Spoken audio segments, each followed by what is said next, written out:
오늘 함께 나눌 말씀 갈라디아서 2장 17절에서 21절입니다. 갈라디아서 2장 17절에서 21절 말씀입니다.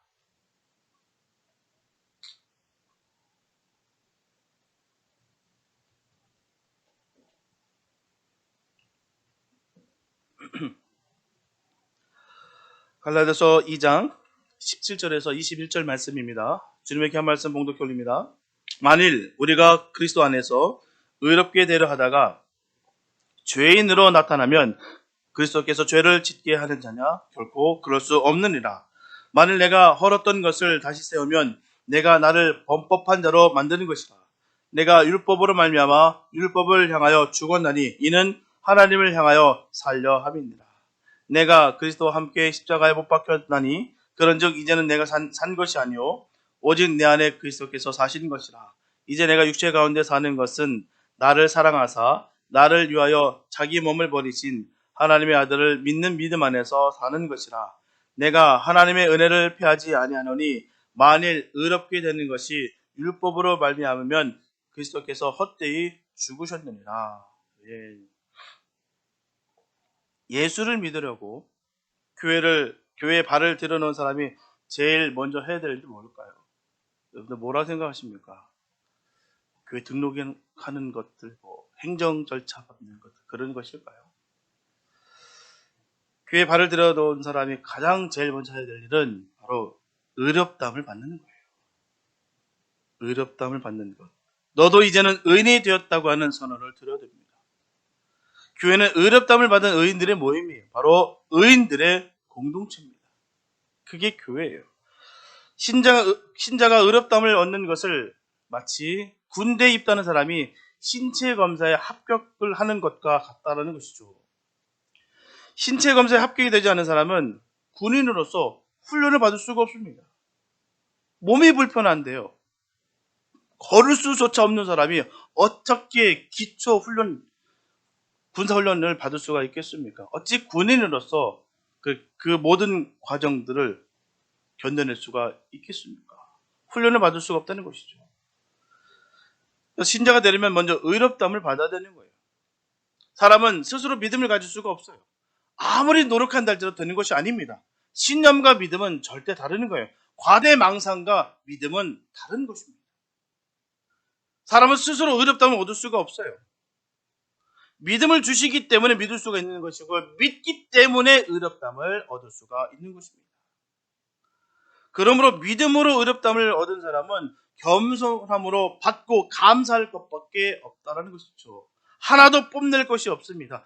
하나도 자랑할 것이 없어요. 왜요? 주님께서 주셨기 때문이라는 것이죠. 그래서 의롭다함을 얻은 사람이 마땅히 해야 될 일이 있습니다. 바로 거룩하게 사는 것입니다. 오늘은 그리스도를 주로 믿는 성도의 삶은 무엇에 대해서 죽어야 되고 그리고 무엇에 대해서 살아야 되는지 본문을 통해서 깨닫는 시간이 되었으면 좋겠습니다. 첫째, 그리스도인의 삶은 날마다 죽는 삶이에요. 본문 17절에 보면 만일 우리가 그리스도 안에서 의롭게 되려 하다가 죄인으로 나타나면 그리스도께서 죄를 짓게 하는 자냐? 결코 그럴 수 없느니라. 이 말씀을 쉽게 풀어서 말씀을 전하게 되면 만약 우리들이 예수님의 가르치심에 따라 믿음으로만 의롭게 되는 길을 걷는 것이 우리로 하여금 더욱더 깊이 죄 짓는 생활을 하게 만든다면 예수님은 우리로 하여금 더욱더 깊은 죄, 거리낌 없이 죄 짓는 사람이 되게 만드신 것인데 예수님이 과연 그런 분이시냐? 결코 그런 분이 아니시다. 이렇게 반문하고 있는 거예요. 그래서 사도 바울은 이것을 너무나도 잘 알고 있기 때문에 아무리 율법주의자들이 핍박과 공격이 맹렬할지라도 그리고 무늬만 성도들이 구원에 대해서 오해하고 있다 할지라도 주님의 뜻을 지켜나가겠다는 거예요. 본문에서 죄인은 율법과는 관계가 없는 이방인과 동등해져 버린 유대인들을 말하고 있는 것입니다. 다시 말씀드리면 사도 바울은 자신이 하고 있듯이 율법을 전적으로 배제한다면 하나님을 믿지 않는 삶이나 규범이 없는 삶을 장려하는 것과 다를 바가 없다는 반론에 대답하고 있는 거예요. 이게 사도 바울은 단호하게 말하고 있습니다. 결코 그렇지 아니하다는 거예요. 구원을 받았으니 이제는 합법적으로 마음대로 죄를 지어도 된다는 것이 아니라는 거예요. 문제는 많은 사람들이요, 착각하고 있는 경우가 얼마나 많은지 몰라요. 이제 구원받았으니까 이제 육체로 지은 죄는 내가 구원받는 것과 아무 상관없다라고만 생각합니다. 그래서 죄 짓는 것에 대해서 그 벽이 너무나도 턱이 낮아졌어요. 그래도 된다고 생각하는 경우가 있다는 것입니다. 이제 난 죄를 져도 괜찮아. 왜? 나는 구원받았으니까. 분명한 것은 구원을 받았으면 죄에 대한 거부감이 반드시 생겨나야 됩니다. 거부감이 일어나야 되는 거예요. 죄의 자리가 불편하고 죄 있는 곳에 내가 조금도 거하고 싶은 마음이 생기지 않아야 되는 것입니다. 그래서 끊어내는 거예요. 이것이 구원받은 명백한 증거입니다. 다른 것이 아니에요. 죄 짓는 곳에 내가 있으면 안 된다는 거예요. 그 환락의 장소에서 그곳에서 즐기고 함께 나누는 게 아니다는 것이죠. 불편해야 됩니다. 뭔가가 자꾸 부딪혀야 돼요. 사도 바울의 확고한 대답은 율법주의자들의 반론이 인간에 대한 칭의를 잘못 이해한 데서 나왔다는 것입니다. 인간이 하나님에게 의롭게 받아들여지는 것은 하나님께서 인간을 그리스도와 하나 되게 함으로써 진정한 변화를 주셨기 때문에 가능하다는 것입니다. 주님과 하나가 되었을 때 의롭다는 거예요. 아무리 내가 종교적으로 아무리 내가 노력한다 할지라도 의로워지는 것이 아니라 주님과 하나가 되었을 때에 의롭다 여겨지는 것입니다. 이게 칭의예요. 종교 개혁자들이 가장 중요하게 내세웠던 5가지의 교리가 있는데요. 오직 성경, 오직 그리스도, 오직 은혜, 오직 믿음, 오직 하나님께 영광이라는 것입니다. 이게 종교 개혁자들이 세웠던 5가지 교리예요. 이것은 매우 중요한 교리입니다. 인간이 죄를 용서받고 의롭게 되어서 구원을 받게 되는 길은 단순히 믿는 것만으로 충분하다는 뜻이에요. 믿는 것만으로만입니다. 예를 들어서요, 음식 안에 들어있는 MSG에 우리가 익숙하게 되면 MSG가 없으면 음식이 맛이 없어요. 막 쓴내도 나고요. 뭔가 맛이 없습니다. 담백하지도 않고 이게 입에 넣었을 때 그 감칠맛이라는 것이 싹 사라집니다. 못 느껴요. 신앙은요, 주님이면 충분해야 됩니다. 다를 것도 아니고 주님이면 충분해야 되는 거예요. 그러니까 주님으로는 싱겁게 생각하는 사람들이 있다는 것입니다. 믿음 생활 중에 가장 큰 문제예요. 진정한 주님의 자녀라면 주님이 나의 하나님이 되심으로 말미암아 충분해야 될 줄 믿습니다. 이게 하나님의 자녀된 증거예요. 주님만 있으면 되는데 왠지 허전함을 느낀다는 것은 안타깝게도 영적으로 병든 것입니다. 이게 자꾸 예수만 믿으면 되는데 그렇지 않고 뭔가 해야지만이 된다고 여기지만 이게 지나치면 결국 이상한 짓을 하게 되었다는 것입니다. 뭔가 해야지만이 주님이 나를 사랑하실 것 같고 나를 사랑하심으로 말미암아 내가 구원받는 것 같고 라고 우리 스스로 착각할 수 있는 것이죠. 그러다 보니 무언가 이상한 것을 쫓아 다닐 때가 얼마나 많은지 모릅니다. 분명한 사실은요, 소문난 잔치에 먹을 것도 없습니다. 우리는 예수로 만족해야 될 줄 믿습니다. 예수면 답니다. 예수가 전부예요. 그런데도 불구하고 뭔가를 하고 싶고 뭔가 특이하게 함으로 인해서 남들과 계급화하려고 하고 그로 인해서 내가 영적으로 교만함으로 인해서 스스로 멸망의 길로 걸리는 그런 안타까운 일들이 우리 주변에 얼마나 많은지 모릅니다. 잘못된 가르침이에요. 잘못된 교리로 인해서 그렇게 병들어 가는 거예요. 우리가 진정으로 예수를 믿으면 됩니다. 믿으면 구원이에요. 이 진리는 절대로 바뀌지 않습니다. 우리가 노력해야 한다고 해서 우리가 특별하다고 해서 구원받는 거 아니에요. 주님을 믿음으로 말미암아 구원받았습니다. 오늘 본문이 말하고 있는 핵심 가치는 바로 오직 믿음이라는 거예요.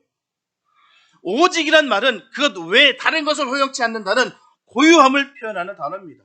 오직이에요. 다른 게 조금도 섞이지 않은 것. 그게 오직이란 뜻입니다. 오직 예수님만을 우리의 구주라고 여기고 우리의 죄를 대신하여 주셔서 대속해 주신 것을 믿는 것이 바로 기독교의 핵심 중에 핵심입니다. 이게 빠지면 기독교가 아니에요. 이것이 빠지면 알곡이 빠진 쭉정이와 같은 것입니다. 그래서 기독교의 핵심을 가장 잘 보여주고 있는 것이 바로 십자가라는 거예요. 만약에 아직도 이 십자가의 의미를 제대로 알고 있지 못하고 한다면 성도로서의 자기 위치를 아직 모르고 있는 거예요. 인류의 모든 죄를 우리를 대신하여서 주님께서 홀로 험한 십자가를 지어주셨습니다. 그래서 우리는 주님이 흘려주신 그 보혈의 피의 역사로 말미암아 죄인에서 구원을 받고 뿐만 아니라 하나님의 자녀가 되는 권세까지도 받았다는 것입니다. 얼마나 감사한지요. 주님을 믿는 자는 오직 믿음으로만 의롭게 된다는 이 진리의 말씀을 늘 깨닫게 되시길 축복합니다. 하지만 이 당시 율법주의자들은 주님이 모든 죄를 짊어지시고 우리를 구원해 주신 것을 믿으면 되는 것을 그 진리 위에 율법과 할례를 섞어야 된다고 주장한 거예요. 예수 믿어야 되지, 하지만 율법도 지켜야지, 할례도 받아야지. 할례 받지 못하면 결코 하나님의 백성이 아니야. 이거와 충돌했다는 것이죠. 결국 이 말은요, 오직이란 말이 퇴색되는 거예요. 오직 믿음으로만, 내가 주님을 믿음으로 말미암아 우리가 구원을 받는 것인데, 내가 무엇이라도 내 자기의 의와 율법으로도 내가 구원을 받을 수 있다는 말과 똑같은 말입니다. 우리가 생활하면서, 우리가 믿음 생활하면서 우리가 진리를 구별할 때 이것이 십자가의 그 공로가 약화되고 있는지 강화되고 있는지를 꼭 구별하시기 바랍니다. 여기 있는 거예요. 이단은 다른 거 아닙니다. 십자가의 공로가 약화시키는 거예요. 예수의 피로 말미암아, 예수로 믿음으로 말미암아 우리가 구원을 받는 것인데 그 공로를 약화시키고 감추는 것입니다. 이게 이단의 모습인 거예요. 우리는 비슷해 보여도 결코 속지 말아야 될 것은 오직 주님을 믿음으로 말미암아, 예수의 그 십자가의 공로로 말미암아 우리가 구원받았다는 사실을 결코 잊지 마시기 바랍니다. 예수님이 아니더라도 구원을 받을 수 있다라는 결론이 나오게 되는 것은요, 그게 바로 이단인 거예요. 이게 우리 믿음을 온전히 흔들어 놓는 것입니다. 이러는 일이 결코 있어서는 안 됩니다. 그럼 우리를 대신하여 십자가를 지신 주님을 생각할 때 우리의 가슴이 찢어져야 되는 거예요. 십자가를 바라볼 때마다 가슴이 먹먹하고, 저 십자가를 바라볼 때마다 그 십자가의 그 피가 뚝뚝 떨어지는 것을 볼 수 있는 복된 눈과 그 마음이 있게 되시길 축복합니다. 우리가 거저 보는 것이 아니에요. 우리가 구원은 거저 받았대, 그 구원을 이루신 것은 거저 이루신 것이 아니에요. 오롯이 주님께서 희생하시고 못 박아 던지셨기 때문에, 생명을 우리에게 던져주셨기 때문에 우리가 생명을 받은 거예요. 예수님께서는 율법을 완성하러 오신 분이십니다. 그렇기 때문에 예수님 말씀을 따랐는데 죄인이 되었다는 것은 있을 수가 없다는 일입니다. 진정으로 예수님께서 바라시는 것은 율법의 굴레에서 벗어나서 우리로 하여금 주님 안에서 풍성한 삶을 살고 진리의 말씀 속에서 하나님의 축복을 마음껏 누리라는 것입니다. 이게 주님의 뜻이에요. 그런 주님의 진리가 우리를 더 깊은 죄인이 되게 만드시지 않으신다는 것입니다. 그 진리의 주님의 말씀을 깨닫으면 죄에 대해서 우리가 거부 반응이 일어나요. 예수님께서 우리 안에 함께 사시기에 결코 예전의 죄인된 삶으로 돌아갈 수 없다는 것을 사도 바울은 말씀하고 있는 것입니다. 그렇다면 예수님을 만나기 전에 사도 바울은 어떤 삶을 살았습니까? 본문 19절에 보면 내가 율법으로 말미암아 율법을 향하여 죽었나니 이는 하나님을 향하여 살려 함이니라. 이 말씀은 과거형이 아닙니다. 현재 진행형이에요. 현재 진행형. 자기 의는 율법적 사고에서 시작된다는 것입니다. 인간의 선함 속에서 자기 의가 더 많이 숨어 있는 경우가 얼마나 많은지 몰라요. 착함 속에서, 사람들이 말하는, 소위 말하는 그 착하다고 하는 그 모습 속에서 자기 의가 얼마나 깊숙이 숨어 있는지 모른다는 거예요. 우리 이 선함에 대해서 분명히 깨달아야 될 줄 믿습니다. 착한 게 그냥 다 퍼주고 다 나눠준다고 해서 착한 거 아니에요. 선함은요, 하나님의 일입니다. 인간은 결코 선하지 못합니다. 어느 누구도 선하지 못해요. 모든 기준은 주님께 있다는 것입니다. 내가 의로워야, 주님 안에 함께함으로 말미암아 의로워질 때, 성령 충만할 때가 바로 선함인 것입니다. 우리는 자꾸 착각해요. 세상적인 기준을 따라서 착하다, 선하다, 저 사람은 악하다, 나쁘다를 잘못 우리가 기준 삼을 때가 얼마나 많은지 모릅니다. 주님을 몰라도 착한 사람들 많아요. 주님을 몰라도 박애 정신에 추출한 사람들 많습니다. 크게 중요한 게 아니에요. 예수를 믿고 예수로 말미암아 성령 충만함으로 살아가는 것이 선한 것입니다. 우리 이 사실을 결코 잊어서는 안 됩니다. 예수를 처음 믿어는 사람이 교회에 들어와서 나도 다른 사람들과 같이 계명을 지키고 율법대로 살아야겠다는 생각을 가지는 것은 잘하는 거예요. 나쁜 것이 아닙니다. 계명대로 살겠다는데요, 내가 율법을 지키겠다는데요, 왜 나쁩니까? 나쁜 것이 아닙니다. 잘하는 거예요. 그러나 그런 결심을 하기 전에 먼저 알아야 될 일이 있다는 것입니다. 율법이나 계명을 지킴으로 의롭다함을 얻는 것이 아니라는 것을 알아야 되는 거예요. 내가 종교적인 열심을 통해서 내가 구원을 받는 것이 아니라 주님을 믿음으로 말미암아 내가 구원을 받는 것이다. 이 교리가 명확하게 있어야 되는 것입니다. 율법이나 계명을 지키기 전에 가져야 될 것이 바로 믿음이라는 거예요. 순서가 뒤죽박죽 됐다는 것입니다.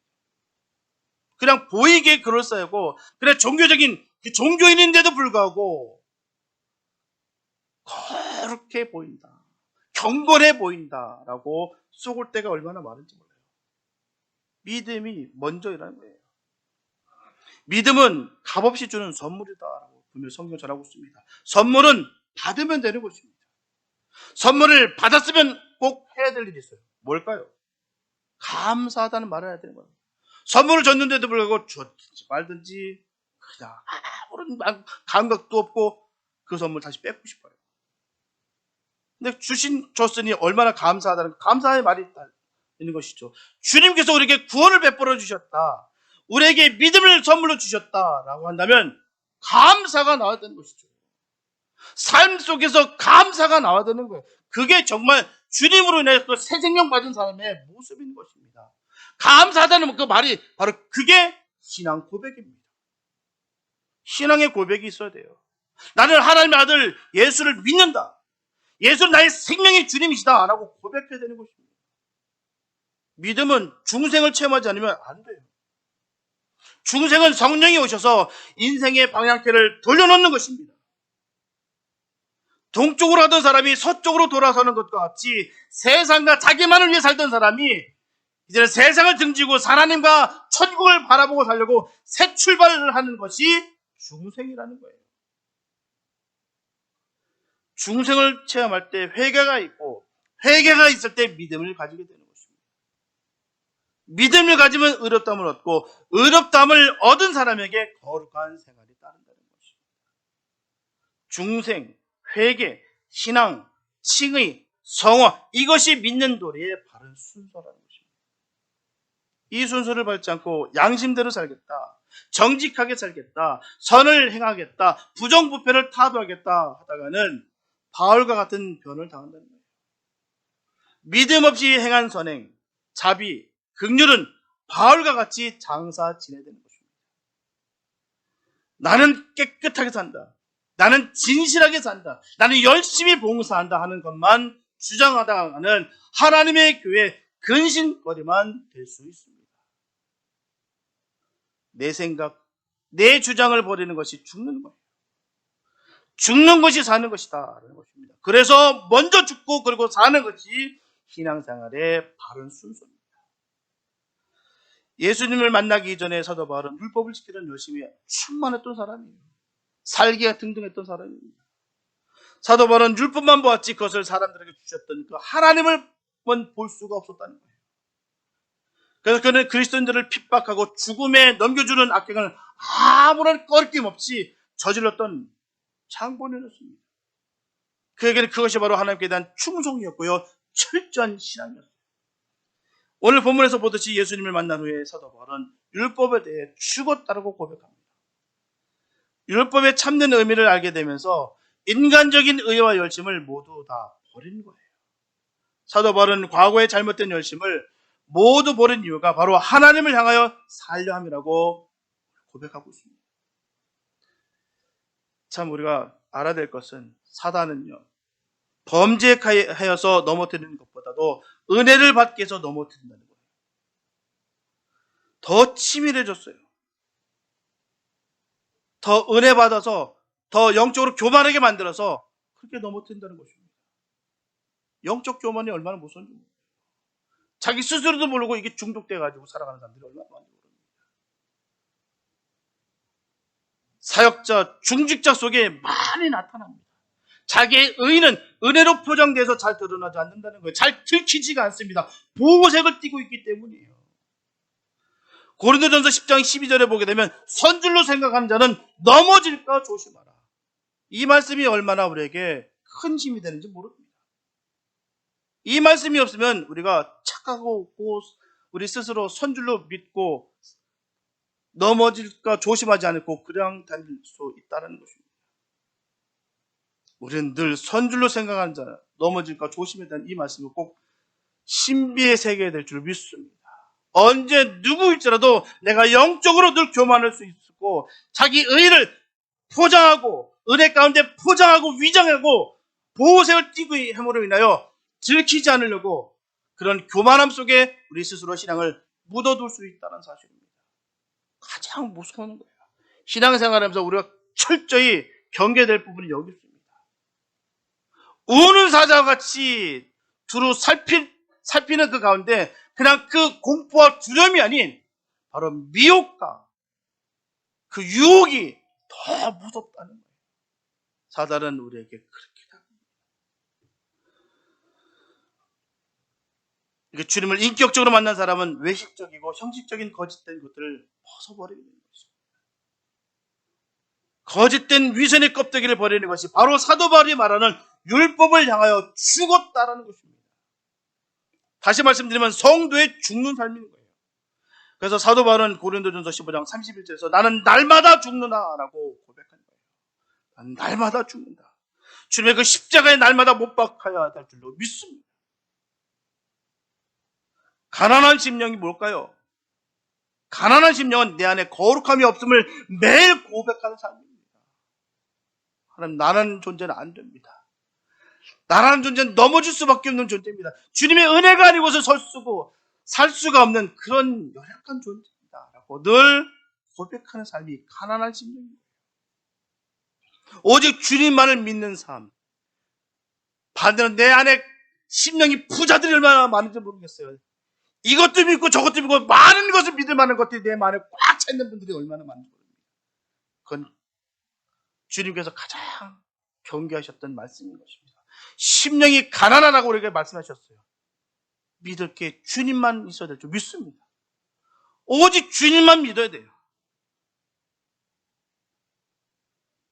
이게 바로 팔복의 핵심 가치입니다. 오직 주님만 믿는 거예요. 여러분들께서 여러분들께 한번 이 시간 질문해 봅니다. 여러분들 무엇을 위해 살고 계십니까? 진짜 아침에 눈을 뜨실 때마다 무슨 생각으로 시작하십니까? 여러분들의 마음을 기쁘게 하는 것이 무엇일까요? 여러분들은 무엇을 위하여 지금 심차게 뛰고 계십니까? 늘 우리의 삶을 뒤돌아 살펴보면서 살았으면 참 좋겠습니다. 우리 모든 인생의 답이 오직 예수님이었으면 좋겠어요. 우리의 답이 되시기 바랍니다. 오직 예수가 답이시길 축복합니다. 우리는 답을 가지고 살아야 되는 거예요. 목적과 목표도 없이 살아가는 사람을 우리는 답도 없는 인생이라고 말합니다. 저분들은 주님께서 우리에게 허락하신 날들을 감사하시면서 주님과 동행하시면서 답을 가지고 살아가는 성도의 삶 되시기를 예수의 이름으로 축복합니다. 둘째, 그리스도의 삶은 예수님을 믿는 거예요.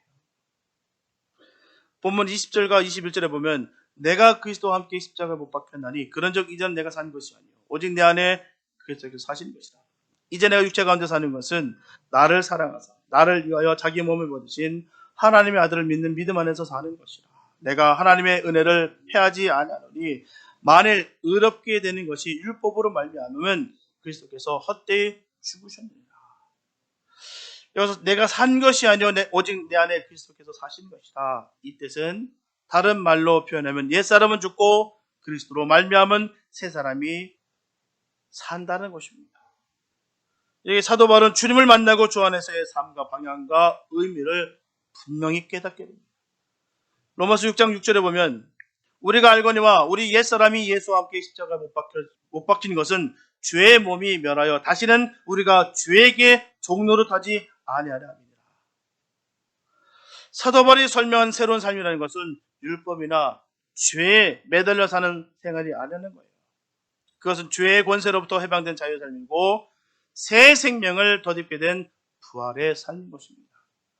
사도 바울에게 있어서 외모나 형식적인 경건과 외식적인 선행 그리고 맹목적인 규범을 지나치게 준수하는 것은 더 이상 아무런 의미가 없다는 거예요. 경건은 중요합니다. 하지만 형식적인 경건은 아닙니다. 선행은 너무너무 중요해요. 그러나 외식적인 선행은 아닙니다. 규범은 중요합니다. 하지만 맹목적인 규범은 아닙니다. 예전에 중요하게 여겼던 재물이나 명예 등은 예수 안에서 이제 그다지 중요한 것이 아닙니다. 오직 참된 의와 사랑이신 주님의 뜻에 따라 사는 것만이 의미가 있는 삶이라는 거예요. 주님 뜻대로 살아가는 것이 가장 복된 길이라는 것입니다. 그리고 반면에 다른 형제들이 누리는 삶과 그 모습을 판단해서는 안 된다는 거예요. 다른 형제들은 있고 나에게는 없는 그들이 가지고 있는 것을 통해서 우리가 실망하거나 질투를 느끼면 안 된다는 거예요. 다 같을 수가 없습니다. 그렇던 예수 안에서는 그다지 중요한 것이 아니라는 것입니다. 예수님조차도요, 12명의 그 제자들의 개성과 성격이 제각기 다른 모습이었어요. 하나같이 다릅니다. 같은 제자가 없어요. 그렇지만 주님은 그들과 함께 계실 때 개성과 성격을 무너뜨리고 12명이 한 사람처럼 통일하라고 결코 책망하신 적이 없어요. 제자 하나를 세워서 기준 삼지 않으셨다는 거예요.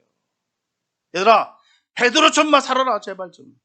요한 봐라, 요한. 얼마나 충실하냐. 도마, 특별히 너 의심하지 말고 봐, 베드로는 죽음의 자리까지 간다고 하잖아. 이 정도는 돼야지. 그래야 내 제자지. 그런 말 하신 적이 없다는 것입니다. 다 달라요. 모양과 모습이 다 다릅니다. 제가 어저께 그거 한번 해봤습니다. 우리 목사님 때문에. MBTI인가 그걸 해봤어요.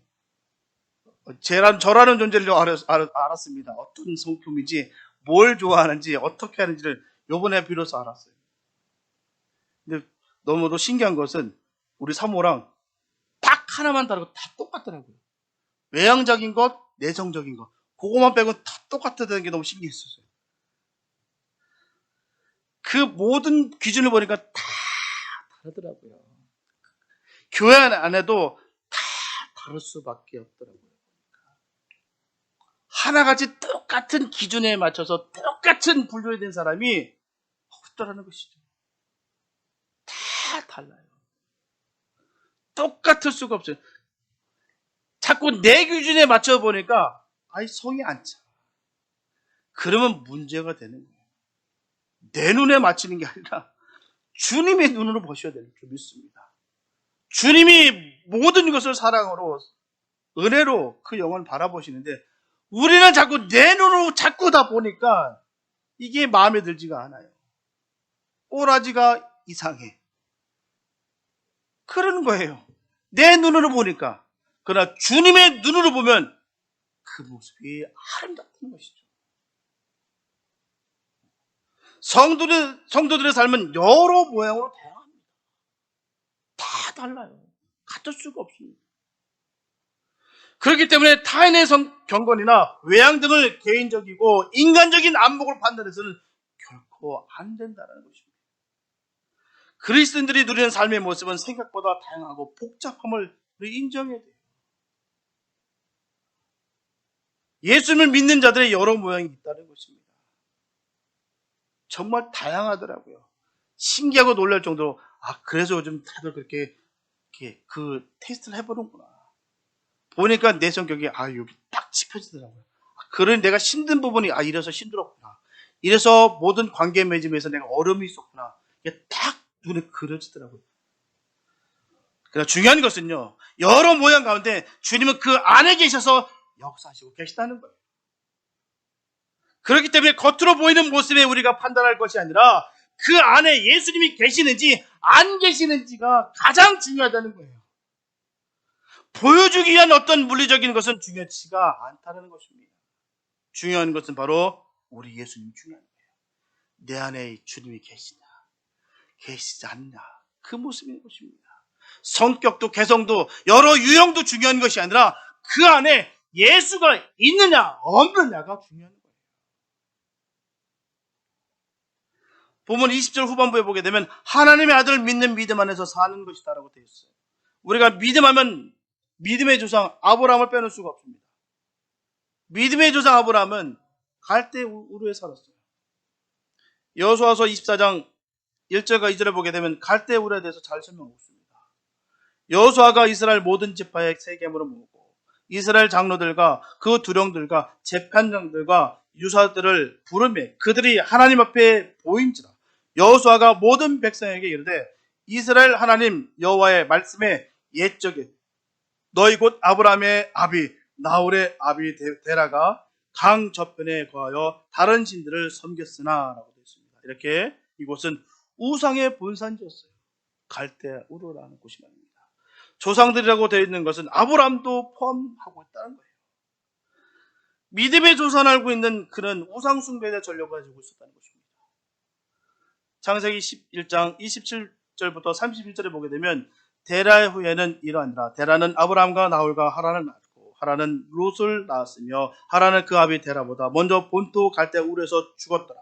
아브라함과 나홀이 장가 들었으니 아브라함의 아내 이름은 사레며 나홀의 아내 이름은 밀가니 하란의 딸이요 하란은 밀가의 아비며 또 이스가의 아비더라. 사레는 잉태하지 못함으로 자식이 없었더라. 데라가 그 아들 아브람과 하란의 아들 그 손자 롯과 그 자부 아브람의 아내 사레를 데리고 갈대 우르에서 떠나 가나안 땅으로 가고자 하더니 하란에 이르러 거기 거하였으며 라고 말씀하고 있어요. 이처럼 하란이라는 곳에 앞은 강이 가로막혔습니다. 그래서 히브리인의 뜻은 강을 건너온 사람들이라는 뜻을 가지고 있어요.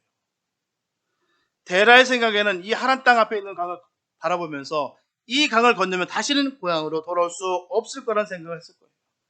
그래서 이곳이 결단의 순간에 지점이 되는 것입니다. 그래서 최종 목적지가 가나안 땅인데도 불구하고 거기서 계속해서 지연되고 말았습니다. 넘어가지 못하고 있는 거예요. 지금까지는 데라가 족장으로서 모든 주권을 가지고 있었기 때문에 거기서 머무를 수밖에 없었습니다. 하지만 창세기 11장 32절에 보면 데라가 죽어요. 데라는 205세를 장소여 하란에서 죽었더라. 여기서 데라의 뜻은 지연시키다, 지체시키다는 뜻을 가지고 있어요. 이제부터는 데라가 죽고 나서 모든 주도권을 아브라함에게 옮겨지게 됩니다. 그리고 창세기 12장 1절에서 사실은 두 번째이지만 창세기에서는 첫 번째 만남으로 나타나는 장면이 나타납니다. 여호와께서 아브라함에게 이르시되 너는 너의 본토 친척 아비의 집을 떠나 내가 내게 지시할 땅으로 가라. 갈대 우르에서 하나님께서 아브라함을 만나 주셨을 때는 그에게 하나님이라는 정확한 인식이 없었어요. 그는 우상을 종각하는 사람이었기 때문에 하나님이 나타내 보여주실 때는 그냥 어떤 신 중에 한 분의 신이 나에게 왔다. 그렇게 인식하고 있었다는 것입니다. 그래서 아버지와 상의한 후에 아버지 주도권 아래 가나안으로 출발했던 거예요. 하지만 아버지 데라로 인해서 하란을 넘어가지 못하고 지체하고 있었을 때 하나님이 나타내 주시는 것입니다. 그래서 하나님께서 공식적으로는 두 번째로 만나 주셨지만 이분이 하나님이신 것을 인식했기 때문에 첫 번째 만남이 되는 거예요. 이렇게 아브라함이 하나님을 만나는 중요한 사건을 통해서 주는 교훈은 우리가 예수님을 만나게 된 경위를 우리가 말할 수가 있는 것입니다. 우리가 주님과의 첫 만남과 첫사랑을 우리는 절대로 잊지 못하고 있는데요. 사실은 주님과의 첫 만남이 우리가 생각하는 그 이전이라는 거예요. 어느 순간 당신이 나의 주님이시군요라고 하지만 우리가 인식 못하는 순간에 이미 주님은 우리를 먼저 이미 만나 주셨을 것입니다. 주님을 우리가 아는 첫사랑의 순간이라고 고백하는 이전에 예비하시고 우리와 함께 하시고 준비하고 계셨을 것이다라는 것이죠. 그 전에 만남을 기억지 못하고 있을 뿐이에요. 사실 아브라함도 창세기 12장에서 하나님을 만났다고는 하지만 비로소 하나님을 믿는다고 소리를 한 것은 창세기 15장 6절입니다. 아브라함이 여호와를 믿으니 여호와께서 이를 그의 의로 여기셨다.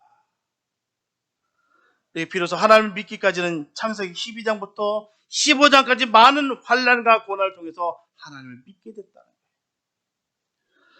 이렇게 믿음의 조상이라는 아브라함을 하나님의 설득으로 만들어준 것입니다. 그렇기 때문에 믿음은 하나님의 선물인 거예요. 믿음은 끊임없는 하나님의 설득으로 만들어지는 것입니다. 내가 노력한다고 해서, 내가 애쓴다고 얻어지는 것이 아니라 하나님이 미리 예비하시고 우리의 첫사랑 이전부터 우리를 준비하고 계셨고 우리를 지명하여 우리를 불러주시는 거예요. 그래서 우리가 감사할 수밖에 없는 것입니다. 내가 주님께 달려갔던 것이 아니라 이미 주님은 우리를 만나주셨고요, 우리를 만나기 위해서 준비하고 계셨다는 거예요. 얼마나 감사한지. 로마서 4장 3절에서 8절에 보게 되면 성경이 무엇을 말하느냐. 아브라함이 하나님을 믿으며 이것이 저에게 의로 여기신 바 되었느니라. 일하는 자에게는 그 삭슬 은혜로 여기지 아니하고 빚으로 여기거니와 이를 아니하실지라도 경건치 아니한 자를 의롭다 하시는 이를 믿는 자에게는 그의 믿음을 의로 여기시나니 일한 것이 없이 하나님께 의로 여기심을 받는 사람의 행복에 대하여 다윗의 말한 바 그 불법을 사하심을 받고 그 죄를 가려우심을 받는 자는 복이 있고 주께서 그 죄를 인정치 아니하실 사람은 복이 있도다 함과 같으니라. 그렇기 때문에 모든 예수님의 의가 되는 것입니다. 요한복음 11장 25절에 보게 되면 예수께서 가라사대 나는 부활이요 생명이니 나를 믿는 자는 죽어도 살겠다라고 말씀하셨습니다. 사도 바울은 이 말씀을 믿어서 부활하신 그리스도께서 자신 안에 살아계시기 때문에 자신이 살아있다고 고백하는 거예요. 다시 말씀드리면 그리스도를 생명의 근원으로 확증하며 고백하는 것입니다. 구원받는 자들은 이런 주님의 은혜를 지속적으로 받아야 합니다. 한두 번 은혜 받았다고 끝나는 것이 아니라 지속적으로 계속 끊임없이 주님의 은혜를 받아내는 거예요. 주님과의 끊임없는 교제를 통해서 환난을 이길 힘을 얻고 자신이 살아가는 삶의 방향을 계속해서 주님의 인도함을 받아들일 줄 믿습니다. 거듭난 사람은 죽은 사람처럼 행동하지 않아요. 죽은 자는 죽은 사람입니다. 아무리 발을 뻑뻑 차도요 깨어나지 않습니다. 그러나 살은 사람은요 차면 벌떡 일어납니다. 아파서. 우리는 산 사람입니다. 주님의 은혜로 거듭나 버리네요. 새 생명을 받아 살았다는 거예요. 하나님의 것이라는 것 곧 잊지 마시기 바랍니다. 우리는 하나님의 것이에요. 하나님을 위해서 살아가야 될 줄 믿습니다. 로마서 14장 7절과 8절에 보게 되면 우리 중에 누구든지 자기를 위하여 사는 자가 없고 자기를 위하여 죽는 자도 없도다. 우리가 살아도 주를 위하여 살고 죽어도 주를 위하여 죽나니 그러므로 사나 죽으나 우리가 주의 것이다. 믿음의 고백 있게 되시길 축복합니다. 우리는 주님의 것이에요. 아무리 우리가 노력하고 내가 아무리 가꾸고 내가 애써서 내가 이 자리까지 올라왔다 할지라도 내가 된 것이 아니라 주님께서 이끄셨다는 것입니다. 왜요? 우리는 주님의 것이기 때문입니다. 은혜를 입고 구원받은 자라 할지라도 주님의 힘을 계속해서 공부받지 못하고 스스로의 능력과 힘만을 의지할 때는 구원의 길에서 실족하게 될 수밖에 없다는 것입니다. 우리는 주님과의 관계가 끊어지면 안 돼요. 주님과 늘 항상 함께 될 줄 믿습니다. 나와 함께 하시는 그 주님을 온전히 믿으시면서 그 믿음의 길 걷게 되시길 축복합니다. 주님께서 나를 관계가 끊어지면 나는 죽을 수밖에 없습니다. 라고 늘 간절한 마음으로 주님을 사모하시고 주님과 함께 하시길 축복합니다. 요한복음 1장 12절을 보게 되면 영접하는 자 곧 그 이름을 믿는 자들에게는 하나님의 자녀가 되는 권세를 주셨다고 했어요. 저는 이 말씀을 믿습니다. 근데 여기서 분명히 전제 조건이 있어요. 그냥 다 하나님 자녀가 되는 권세를 주시는 것이 아니에요. 바로 영접하는 자 곧 그 이름을 믿는 자들에게 이 말씀이 전제되어 있다는 거예요. 주님을 영접하시기 바랍니다. 그 이름을 믿으시기 바랍니다. 그로 인해서 하나님의 자녀된 권세를 받고 누리시기 바랍니다.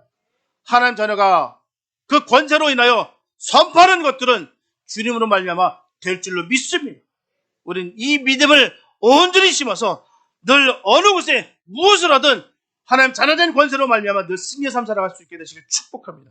사랑하는 성도 여러분, 오늘 나눈 말씀은 읽고 외우기는 쉽습니다. 하지만 말씀대로 사는 것은 쉽지가 않아요. 그래서 우리가 이렇게 예배 시간에 나와서 주님의 말씀을 듣고 기도하는 것입니다. 우리는 이제는 우리가 사는 것이 아니라 내 안에 그리스도께서 사시는 거예요. 매일 나는 죽어야 될 줄 믿습니다. 나는 살고 예수는 살아야 될 줄 믿습니다. 그리스도의 생각으로 그리스도의 마음으로 나를 가득 채워야만 주님이 원하시는 일, 주님이 기뻐하시는 삶을 살아갈 수 있다는 거예요. 예수로 꽉 채우시기 바랍니다. 예수로 꽉 채워서 축 쳐도 예수가 나올 수 있는 그런 믿음의 고백이 있는 삶이 되시길 축복합니다. 과연 나의 마음에는 내가 없고 그리스도가 가득 차 있는지, 아니면 나의 생각과 나의 계획과 나의 일들이 가득 차 있는지 한번들 고민하시고 점검하시기 바랍니다. 그리스도가 가득 차일 때 우리는 세상이 결코 두렵지 않습니다.